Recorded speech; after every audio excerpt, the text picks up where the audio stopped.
Hi, it's great to be here. You know, today we all want more data, we're demanding more data. We've got these computers in our pockets and we're always looking at them thinking, I want to know about this, I want to know about that. And it's actually amazing how much of this data that we're looking at on our phones comes from space or is communicated using space. So space is in our lives like every day, whether it be navigation, weather forecasts, or satellite television, and the like. But we're not satisfied with the amount of data that we have. We want more data, we want it more up to date. If you find something that you're looking for and you can't find it, why is that not there? So we're becoming more demanding as a society and as a people. So, and one of the reasons for this is because we are experiencing a period of exponential change, and this is what we're growing up, we're used to it, and we maybe don't realize it's there, but there are people that predict that in the next 20 years, we're going to see as much change as what we've seen in the last 100 years. And the space industry is not immune to this. However, the space industry is not really set up to change that quickly. In fact, the space industry is not really keeping up with change and what the demands that we are making on it for data. I think that services like Google Earth, where you go online and you can look at maps and look at places on the Earth, is a really good example of this. This is a housing estate development in the north of Glasgow. And I pulled this image off of the internet a couple of days ago. And it shows it's just pretty much a pile of dirt. And you can see there's some activity there, but there's not much happening. But a couple of weeks ago, I was flying back from London, and I took a picture out the window. And this is the same housing development. You can see all the houses are there. There's people living there. In fact, they've been living there for 2 years. That means the data that I took off the internet is about 3 years old. And you ask yourself, why is that? You think, especially when you think of the weather we've had at the moment, you think, well, why isn't there a satellite coming overhead taking a picture of that area? And why isn't it on the internet so I can see what was happening yesterday or the day before? And there's a really good reason for this, and this is because space is expensive. Satellites are typically pretty big, and they're really expensive to launch. They can cost hundreds of millions of pounds to get a launch. They cost hundreds of millions of pounds to make. And not only that, when somebody identifies the need for a service, they have to raise the finance and justify the need for it. Then they go off and they develop parts of the satellite. Then they get the satellite built. Then they have to get it launched. By the time they've launched it, then they've spent all this money, so they want to make sure it works. So they've got all the costs of making sure it works as well, all the analysis behind that. And then they want it to last for as long as possible in space. So then they're saying, well, I want the satellite to last for 20 years. So most of your television satellites last for about 20 years in space. But by the time they've done all of that, you guys have moved on. You're thinking, actually, I don't want that anymore. I want something even better than that. So the space industry is really struggling to keep up with this pace of change. So I've been working in the space industry for about 20 years now, and I started off pretty much from an ordinary background here in Scotland. I was lucky enough to go to university, and I studied electronics, and then fell into a job in the space industry, which I completely did not expect, by the way. I was going for anything at the time. But I've only known space. That's what I've worked in. So I was in the southeast of England working for a space company, and after about 11 years, my wife and I, we decided that we wanted to move back to Scotland and bring up our family. I had a 1-year-old daughter. My wife was pregnant with her second child, and I looked at Scotland. I thought, well, there's actually no space industry in Scotland. There was pretty much zero space jobs, zero space industry.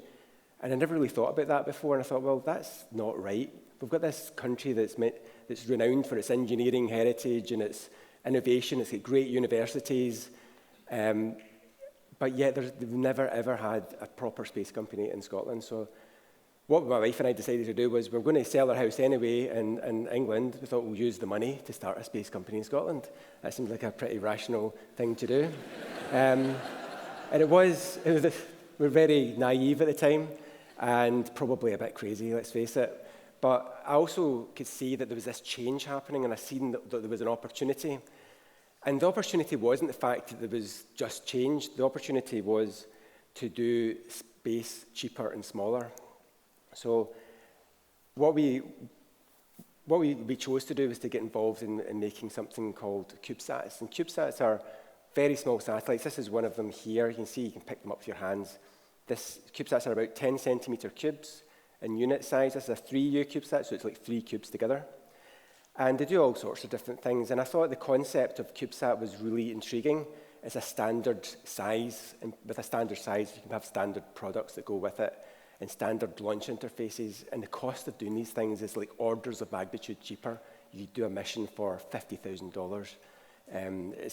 It just changed the whole way of looking at space.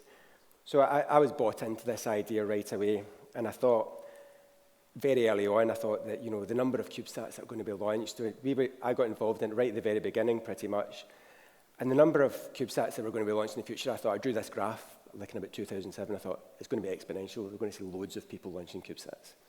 And we should be involved in this, and it's a great opportunity to start something new.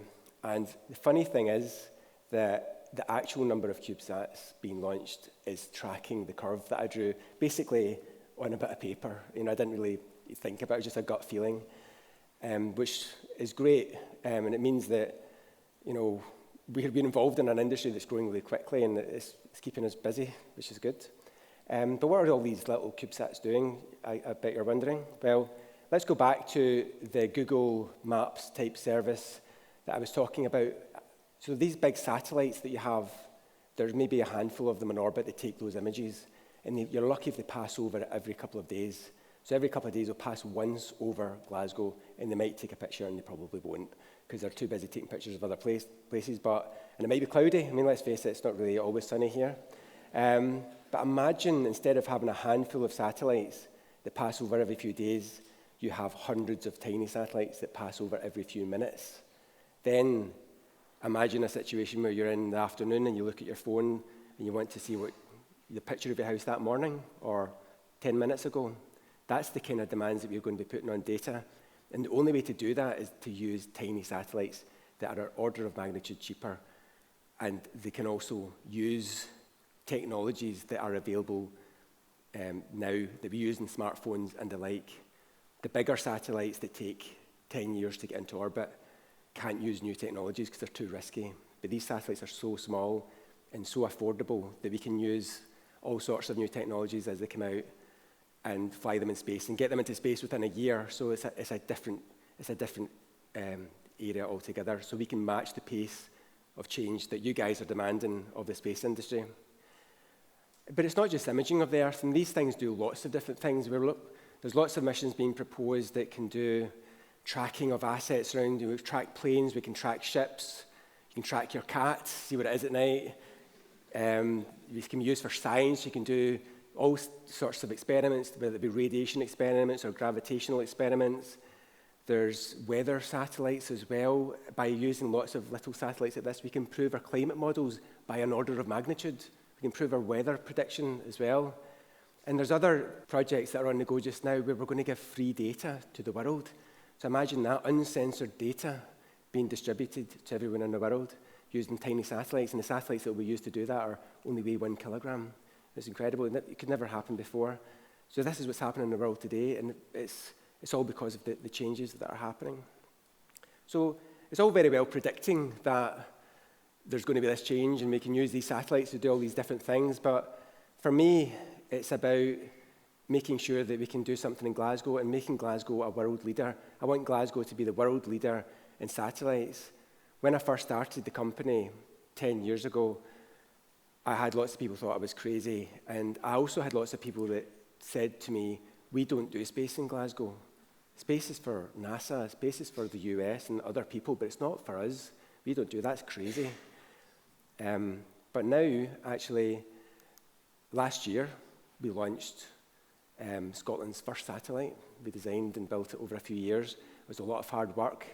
We were determined to make sure that we got this thing working. And when it launched last year, and it's all working great, and the guys are really happy, that was actually just the beginning for me. It was a lot of hard work to get to that point, but it was almost like here's where we're starting from, because it wasn't really about that satellite. It was really nice, and I'm proud of that moment, but it's about all the other satellites that we're going to build in the future. In fact, if I was to tell you that right now in Glasgow, we're in the process of designing and building about 35 satellites in an office in Glasgow, I think you might be surprised at that. That's more than any other company in the UK is building at the moment, perhaps even in the rest of Europe. So it's quite amazing to go from from nothing 10 years ago to being one of the leading space cities in Europe, if not the world, working in an area that's growing exponentially. What I'd like to see is, in the future, is building hundreds of satellites per year here in Glasgow and creating, lots of really great jobs for people to come out of the universities and do. We've now got 50 people in our team all working hard to do all the different projects that we're working on. And I just think that when all the people that thought it was crazy right at the beginning of starting this venture in Glasgow, I just want to tell them I'm okay with crazy, and I think we could do with a bit more crazy sometimes. So thanks very much.